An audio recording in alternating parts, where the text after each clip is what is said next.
If Thou Shalt Confess by J.K. Van Baalen, 1953. Recreation. You need not be serious-minded all the time. I trust it will be superfluous to remind you that card-playing and dancing are not the proper amusements for a Christian to indulge in. Card-playing has been considered by all sorts of leaders of the youth because of its tendency to gambling, while the logical result of dancing is that impure thoughts and lusts are awakened in the head and heart of the young lad first, and often of the maiden too. But I had in mind something else against which I wanted to warn you. Make it your general practice to stay away from the moving picture shows. Of course, the cinematograph is a wonderful invention.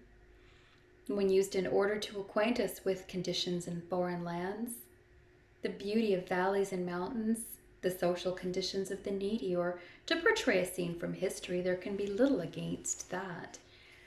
Although even from a psychological viewpoint, some protests are being voiced against the swift-moving reels.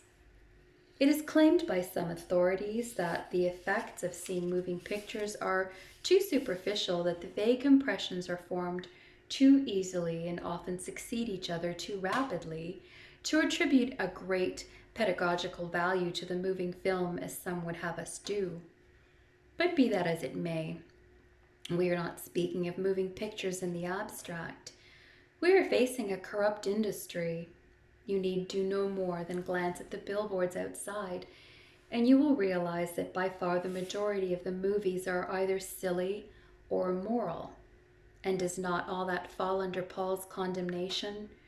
But fornication and all uncleanness or covetousness, let it not even be named among you as becometh saints, nor filthiness, nor foolish talking, or jesting, which are not befitting, but rather giving of thanks. Ephesians 5, verse 3. People will excuse themselves by stating that they only go to good movies. There are, however, a number of objections to that assertion. In the first place, although I do not deny that there are a few good pictures today, they are few and far between. A young girl recently told me she visited only good pictures. Being asked how often she went to the movies, she said about once a month. I then asked her to mention some of the really good movies she had been to during the year, and she could only name 3. According to her own testimony, she had seen 9 poor and 3 good ones in the last year, and she had attended only once a month. It deserves attention that previews by boards of censorship recommended but few pictures released from Hollywood as wholesome. And after several years of concentrated efforts to improve the output. Secondly, apart from much crime and sex which the average picture portrays, many of your good movies exalt the virtue of the irreligious but moral man, while ridiculing the church member or portraying the religious man as a hypocrite. Moreover, the evil of block booking and the demand for double features often compel the theater to show the good and the bad in the same show. Moreover, there is the same argument against the alleged good movie, which has always proved an insurmountable obstacle in the way of a good theater. The character of the villain has to be played, even in a good play, and some actor will have to think himself into that role until he lives and likes it, unless he remains on the level of a mere amateur. That so much space is devoted to the movies in these pages is not because of visiting a movie being considered a mortal sin. It is rather because this amusement is a so-called borderline amusement. Hence, it takes more effort to convince some people that they should not frequent the movies than it would take to persuade them that beer gardens are taboo. Before I take leave of the subject of dancing and theater attendance, including movies, I would earnestly advise you to study the entire matter by reading the following: The Christian and Amusements by William E. Beeterwolf. As to Being Worldly by Edward J. Tuck. Our Movie Made Children by Henry J. Foreman. or the more recent booklets, Movies and the Conscientious Christian by Paul Rees, What's Wrong with the Movies by John R. Rice, Basic Questions About Christian Behavior by Leonard Greenway. It seems a pity that in a booklet intended for those who have just confessed Christ as their Lord, the matter of liquor should have to be mentioned at all.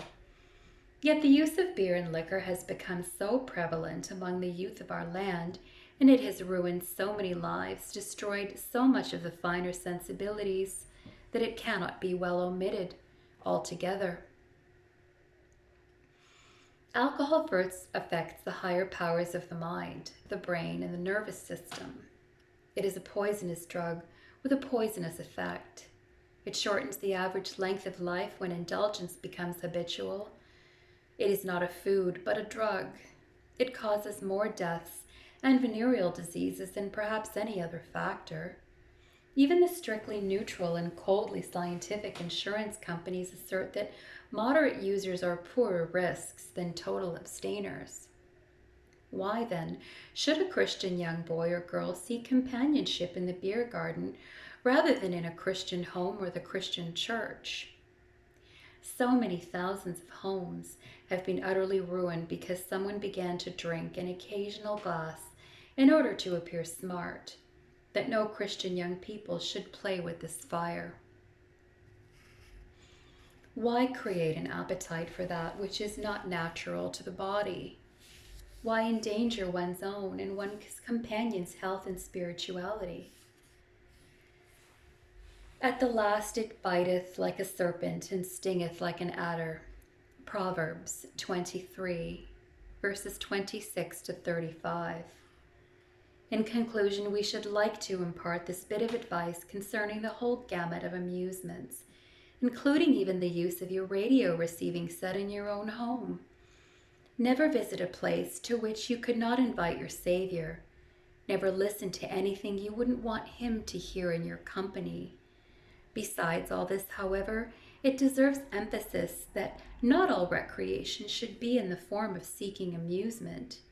If our leisure hours are spent with an eye toward improving our physique and our minds, there are so many good and pleasant things to do that I fail to see how one can feel tempted to indulge in amusements of the questionable type. There are rowing, fishing, hiking, skating, swimming, baseball, croquet, and golf for out of doors. We have basketball, volleyball, and swimming as indoor sports. Many a growing lad would indeed do well to spend some of the money that now goes up in smokes for a membership in the YMCA. Then a number of games may be purchased at a small cost, all of which stimulate the mind while affording a pleasant hour at the same time. Foremost among these ranks, the noble game of chess that has captivated the mind of man since times immemorial. But also the more humble ones are stimulating and refreshing, such as caroms, halma, camelot, and even checkers. So-called parlor games may afford a group of young people any amount of fun, and it is little short of marvelous how much can be accomplished in this field with a few ordinary household articles. Every church library should contain some such volume as Phonology by E. O. Harbin. So much for fun, but should not at least one evening a week be devoted to the reading of good literature? There are numerous good books which you will never read unless you peruse them in the years of your adolescence. 1 or 2 evenings should be spent in your church, where you will attend the adult catechism class and the young men's or young women's society. And now I have not spoken of music yet. And what visions does not the mere word conjure before your mind? It is true that not everyone is equally musically gifted. It is fully as true, however, that more talent remains dormant in the human family than is cultivated. It was not altogether a joke when the man, upon being asked if he could play the violin, replied, "I do not know, I have not tried it." The ability to sing or to play a musical instrument needs cultivation as well as does the faculty for reading. But how the end rewards the pains. It is by far easier to tune in on the radio than to practice the piano. But he who has mastered a song or a sonata will have improved himself, will enjoy putting his own soul into what has become his own music, and he has all along raised himself to a height where he can understand and appreciate music rendered by others.